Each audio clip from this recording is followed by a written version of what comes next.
Hello everyone and welcome. I hope there are no issues with the technology, but if there are, please send us a note in the chat box on the right and we can help you out. My name is Nick Toner and I'm a trustee of the Abney Park Trust. We're running this event remotely, of course, and I'm speaking from just down the road in Stoke Newington. I'll be speaking just for a couple of minutes ahead of tonight's talk from Alan Gartrell. In this year's period of remembrance, we're pleased to be able to honour the memory of Abney Park's war dead by hosting this talk. It follows our Remembrance Sunday online event, which took place at the weekend, and that saw musicians and poets from across Hackney come together to pay their respects. As I'm sure many of you know, Abney Park contains both a Commonwealth War Memorial and a recently restored civilian war memorial, and also many individual Commonwealth war graves.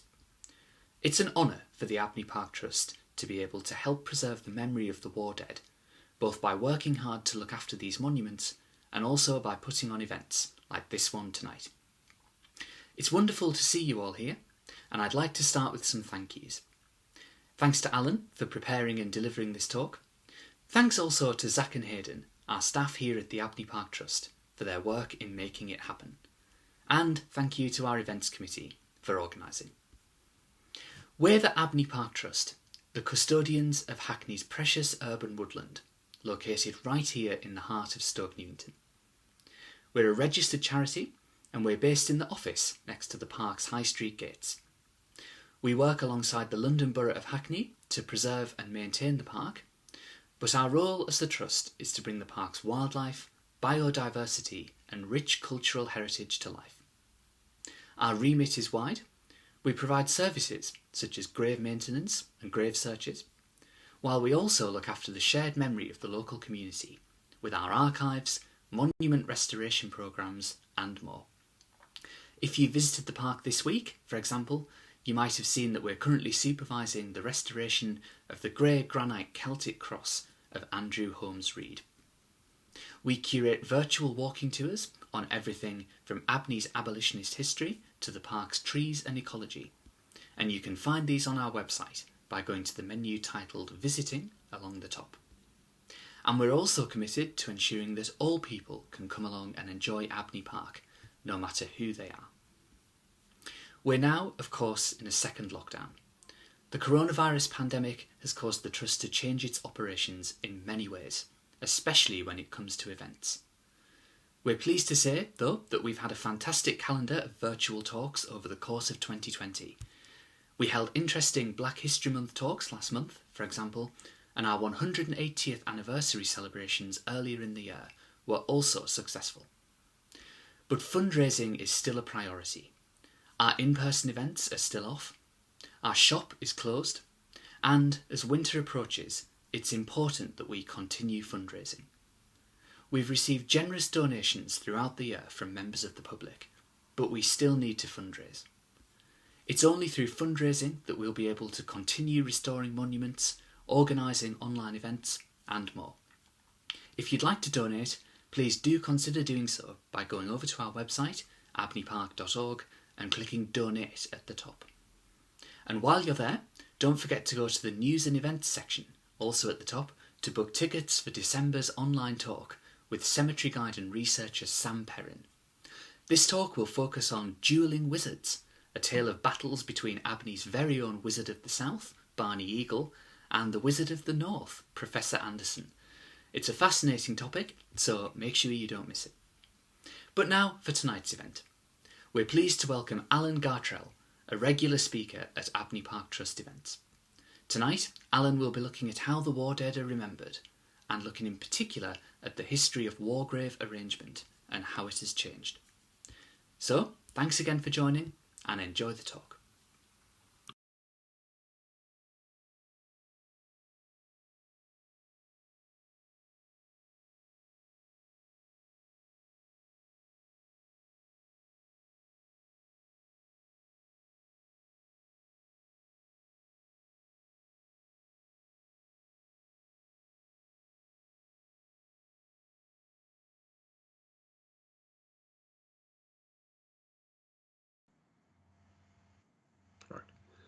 Good evening.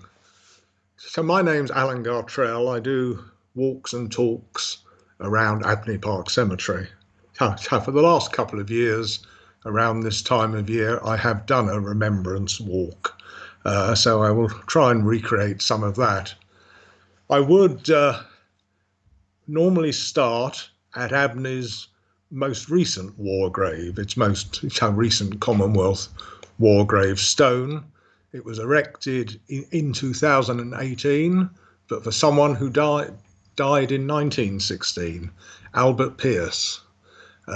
He had been a career soldier who had been cashiered for drunkenness, had left the army, worked for a firm in the City of London, and then rejoined in 1914.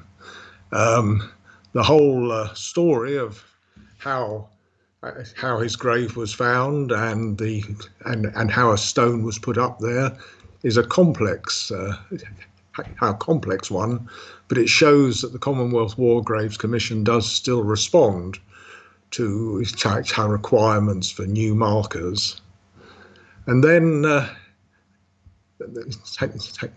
this was found, perhaps with interest on the centenary, that in the crypt of St Mary Abchurch, a firm's memorial listing the names of those who had died, who had worked for J.S. Travers, a Cannon Street wholesale grocers, and it lay there in the crypt, but then for the centenary it was re-erected in the church, and that started the research project which led to the new stone.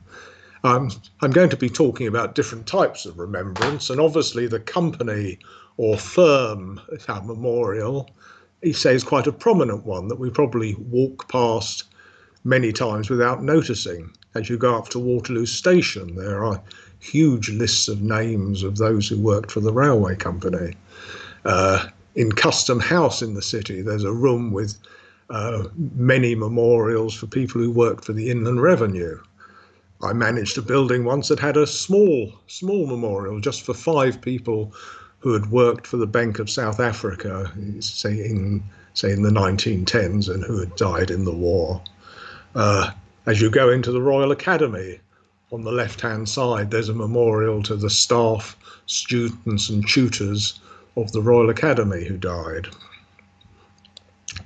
And then, going round the corner from that grave, one comes across 2 more war graves with their distinctive stones. One from the First World War, one from the Second World War. There are some 150 of the war gravestones in the cemetery, and in total some 371 acknowledged war graves. It's not the usual say image we have. As I say, those 151 are scattered around the cemetery.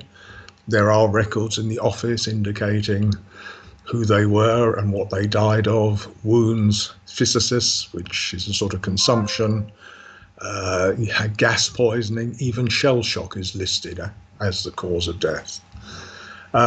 But as I say, it's not the image we have, those immaculate lawns and the rows and rows of graves. What it does sort of follow is the British practice of burying people close to where they died. But of course, this was not what happened in the past before. If you take the Battle of Waterloo, Lord Uxbridge's leg, I think, was given a formal burial, even though he lived for 30 years thereafter. But for the rank and file and many, I think they were just put in communal graves. I mean, the local sort of peasantry, no doubt substantially discommoded, to put it politely, by armies marching and fighting on their land, after a battle would come and pillage the corpses. A pair of leather boots is a pair of leather boots, and the bodies were possibly left naked and unidentifiable and put in communal graves. I've walked the battlefield of the Alma in the Crimea, and again, rather disconcertingly, there are 2 or 3 British chest tombs which could have come from Stoke Poges or Painswick, where people have been interred there by wealthy families. But again, for the rank and file, it would have been a mass grave.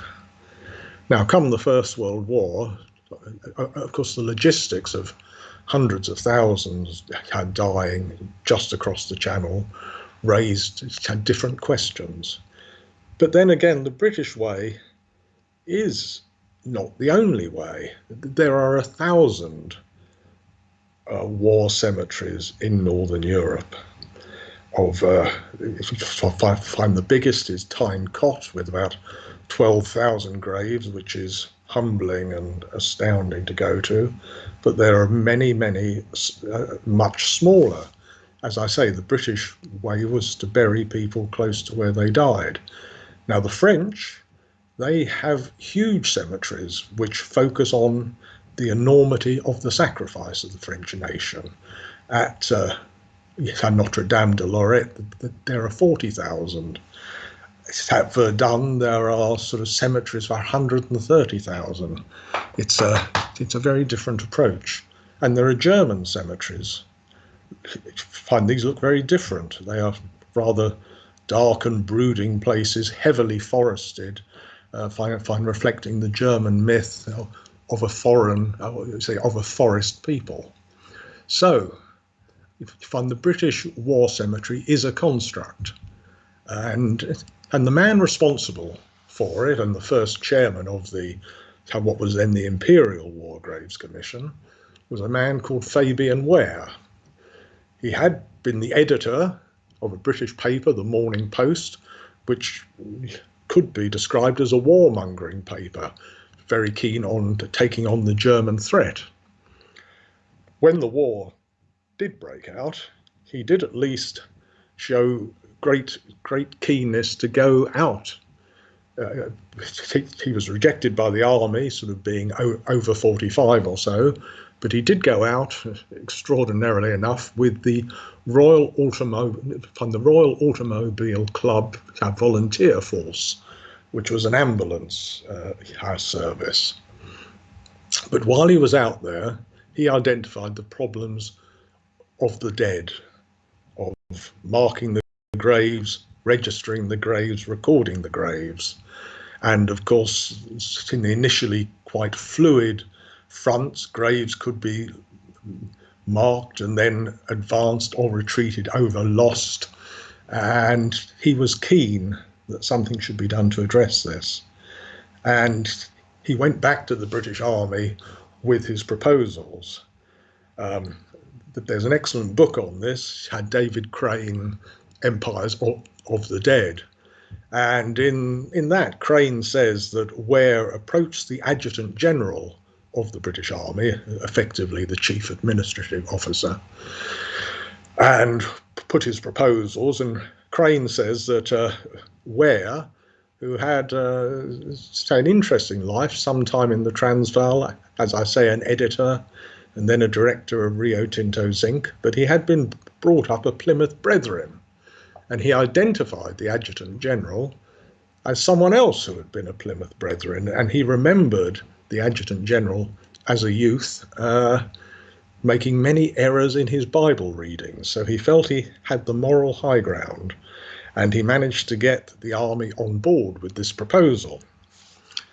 And the proposals were for the cemeteries, for the dead to be buried there in France, in these graveyards, identical tombstones, side by side without regard to rank, race, religion. Terribly controversial. It was criticised at the time as socialist. I find the ability not to be able to pay for your own monument of whatever elaborateness you wanted, and of course the obvious wish of some people that their dead sons should lie in their local churchyard with their fathers and grandfathers. So it was, say a controversial proposal. But of course, I suppose from the British and indeed the French government side, there were the logistical sort of issues. And there was a cause célèbre with the Gladstone family. and they did bring their son back, but that caused the French and British governments to lay down a fiat that people would be buried in the European theatre of war. And then, of course, they got, if you like, the best men on the job. They had the leading architects. They had Edwin Lutyens, who designed the Stone of Remembrance. They had Sir Reginald Blondfield, the Cross of Sacrifice. They had Herbert Baker, who designed Tyne Cot. And they had as their literary advisor Rudyard Kipling, and he came up with so many of the phrases, and obviously the one on those unidentified bodies, known unto God. And they were, as I say, a standard form of stone. Name, rank and number, a regimental or national crest, and a religious symbol. Find the cross, the Star of David, appropriate symbols for Sikh, Hindu, Muslim, Chinese, whatever, and say a dedication at a family's choice. Worse than Twitter, you were allowed 66 characters, and there was some form of control.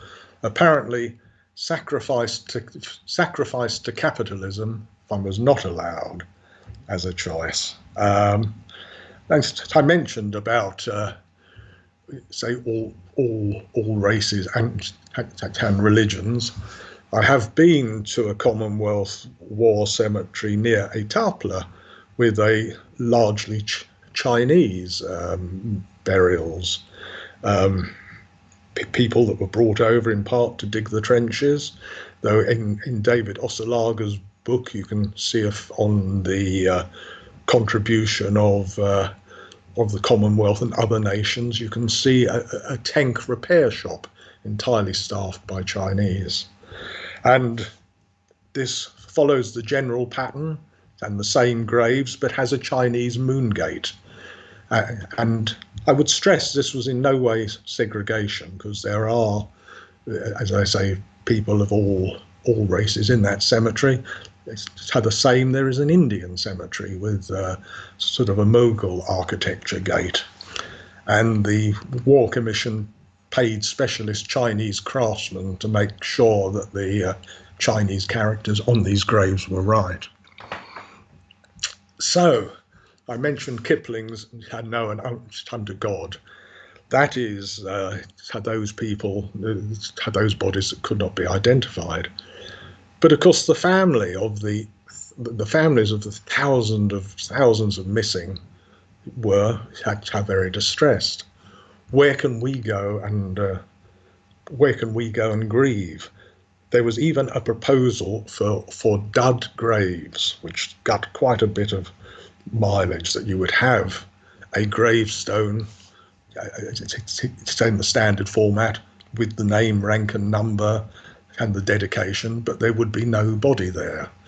Now Kipling, who himself was in exactly that position, because his son had John, you'd say incredibly short-sighted, but both of them had campaigned to get him into the Scots Guards, but he was one of the missing.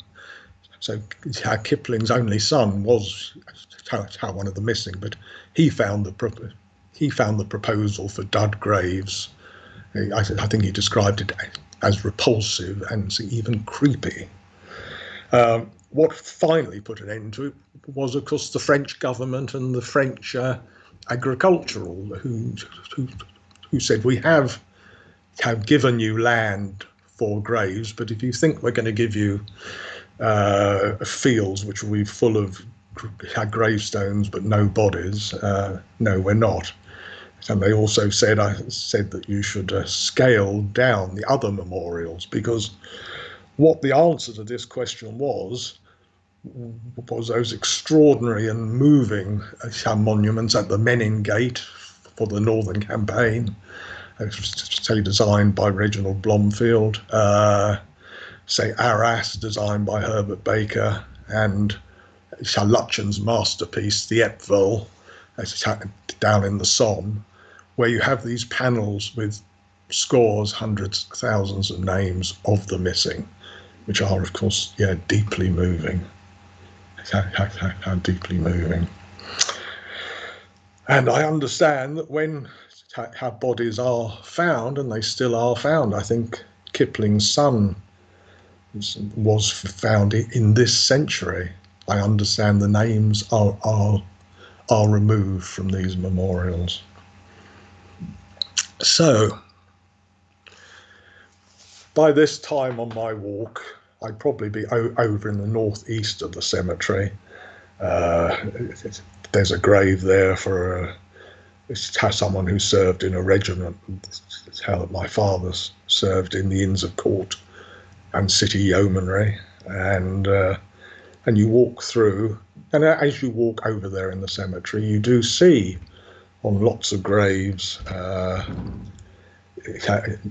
names of people remembered, people who are not buried there because they are buried in France or Belgium, but their name is on the family grave. And there are two in Dr. Watts's walk. Now this was, if you like, the prime area of the cemetery. This is a nonconformist aristocracy, if you like. You have the Pye Smiths, leading figures at the University of London and in the medical profession, and there is a big chest tomb. But on that there is noted for the death of a son. You find Lieutenant Philip Pye Smith, serving with the Liverpool Regiment, was killed in May 1917. And further along on Dr. Watts's walk, there's the Barnes family grave, and there Hugh Barnes, 21 years old, he'd gained a military cross. He was in charge of a trench mortar battalion, but he was killed in July 1916.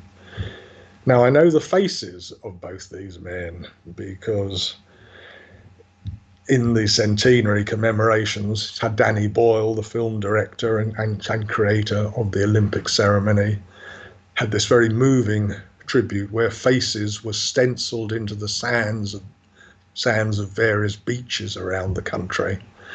And as the tide came in, these were washed away. Or, of course, if you reverse the film, it looks as though the tide is drawing the faces. Very moving. I say both these men were commemorated in that way. So I've talked about forms of remembrance. Obviously, the cemeteries, the memorials that companies and firms would put up. And then there are, of course, the regiments themselves who recruited in area or by profession. Now, this is a long-standing tradition. I mentioned the Inns of Court regiment, which was, of course, a regiment of lawyers, but formed in the 17th century and given their nickname by Charles II himself, who termed them the Devil's Own. And then later on in the 1870s, when our feared enemy was France, various volunteer companies were formed then. Find the Post Office Rifles, which sounds extraordinary because they served through into the First World War. And if you go down to St Botolph's Aldersgate, which stands in Postman's Park, you'll see the memorials there to the thousands of dead who died in that regiment. Find the Artists' Rifles was formed in the 1860s as a regiment that at one time, a volunteer regiment, contained William Morris, Algernon Swinburne and Dante Gabriel Rossetti, and was commanded by the President of the Royal Academy, Frederick Lord Leighton, it must have been an extraordinary military unit. But it went on for how many years? It fought in both the First and Second World Wars, and it still exists. Oh, and you can see their drill hall, not in use as a drill hall, just south of the Euston Road, fine today. But it still exists as a territorial branch of the SAS, to say in the words of the old joke, men who could kill you with their bare hands, but only at the weekend.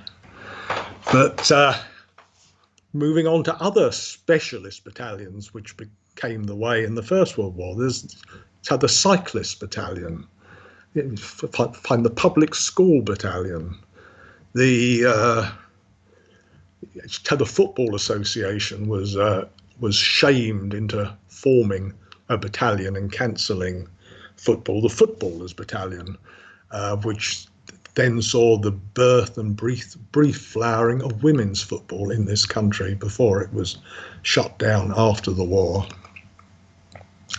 And then, of course, there was regional recruiting.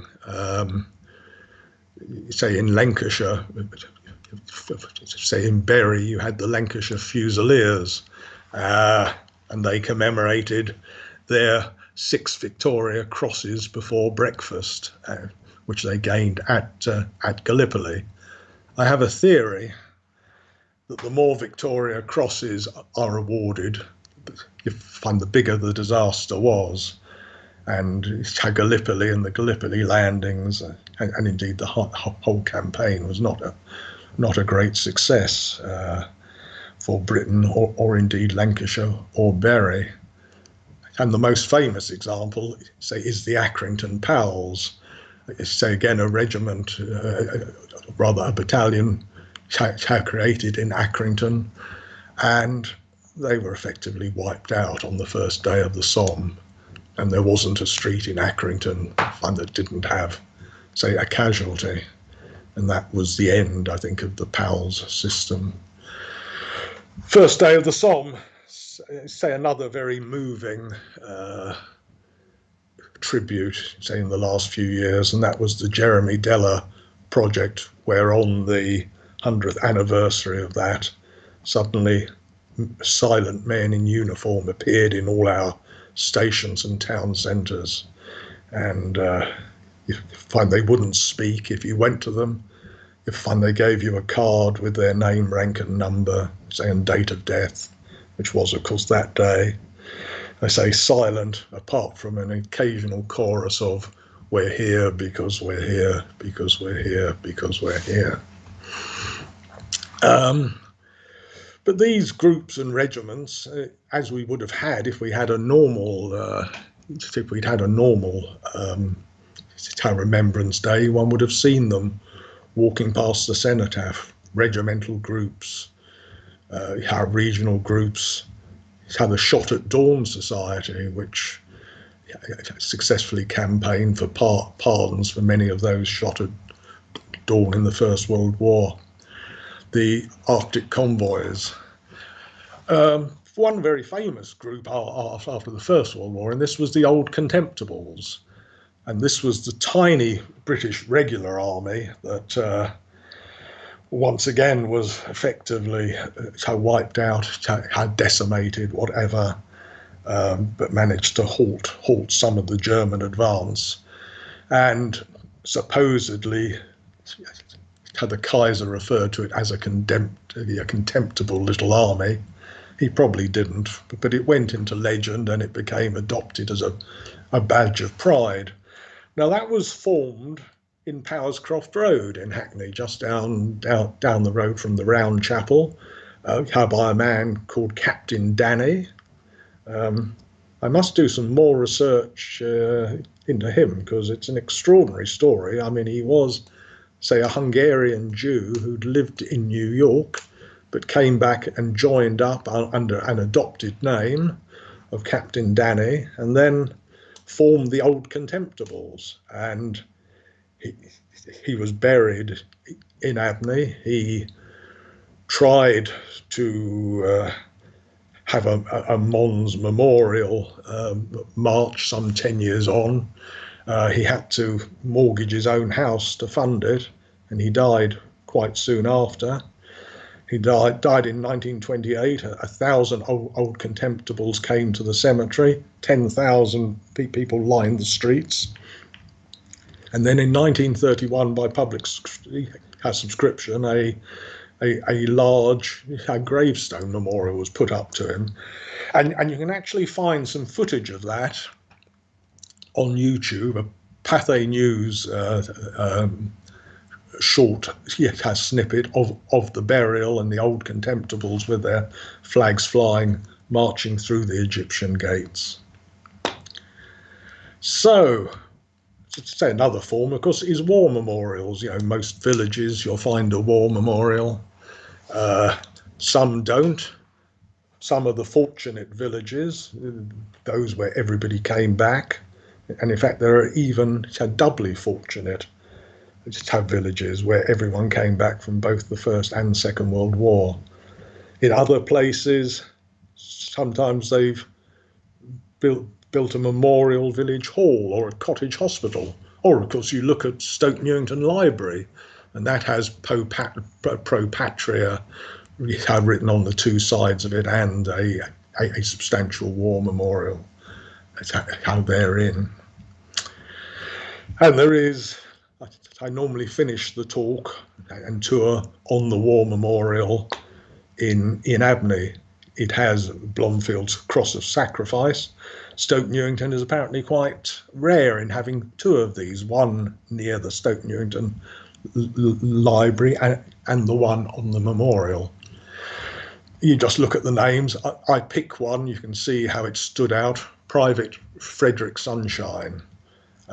He was a Royal Marine, and it's irrational, I know, to feel sadder for those that died in 1918 or nearer the end, but he was part of the Zeebrugge raid, and the plan was to bring the war to a conclusion by capturing the Channel ports. 8 Victoria Crosses were awarded, so you can tell that didn't go well. He was in the Royal Marines 4th Brigade. They've never, as a matter of respect, had a 4th Brigade again, because they were again functionally wiped out. And he's one of the many people buried at Abney who don't have an individual stone but are memorialised on that memorial. One of the most moving I've seen in recent years is one at Notre Dame de Lorette, where they have put up a ring, and it's many metal plaques with the names of 580,000 people of all nationalities who died in northern France. No rank or anything, just the name. And they're the Smiths of Finsbury. How many of them? How many Smiths? And next to the equally many German Schmidts. Or my own name, Gartrell, is on there underneath, say, an unfeasibly large number of German Gartners. And it's a very moving memorial. As I say, I would normally finish at this point, but because yesterday we had the centenary of the burial of the unknown warrior, just one little strange story. By the Church Street gates, you have some of the extraordinary men that started the Salvation Army. Say another day, another story, but one, George Scott Railton, left the Methodists, had to be repatriated from Morocco, where he had been marching around with a sign saying Jesus saves, have returned to England, somehow had to virtually be repatriated from Cornwall. Turned up at General Booth, the founder of the Salvation Army House, and in a touch of the Isaac Watts stayed and lived there for 10 years, and became the second in command of the Salvation Army. Now what I'm coming to is his son, in one of those sort of revolts against the parent, moved on to be if you like, moved on to the staid life of a Church of England vicar, except it wasn't staid because he was a chaplain on the Western Front, and he conceived the idea of the unknown soldier. And rather like Fabian Ware, once he had the idea, he didn't let go of it. And the unknown soldier, possibly 4, possibly 6 coffins brought to St. Paul en tournoir, possibly a general, possibly a brigadier, possibly blindfolded, spun round, touches one, and that unknown soldier is brought to London and buried in Westminster Abbey and past Lutyens Cenotaph. So those are various forms of remembrance, but I've said it's irrational. It's fun to grieve more for those who die close to the end, but you have Wilfred Owen, who died 1 week virtually to the hour before the armistice. And what he says about remembrance is, what candles may be held to speed them all, not in the hands of boys, but in their eyes, shall shine the holy glimmers of goodbyes. How the pallor of girls' brows shall be their pause, their flowers the tenderness of patient minds, and each slow dusk a drawing down of blinds. Yeah, thank you very much.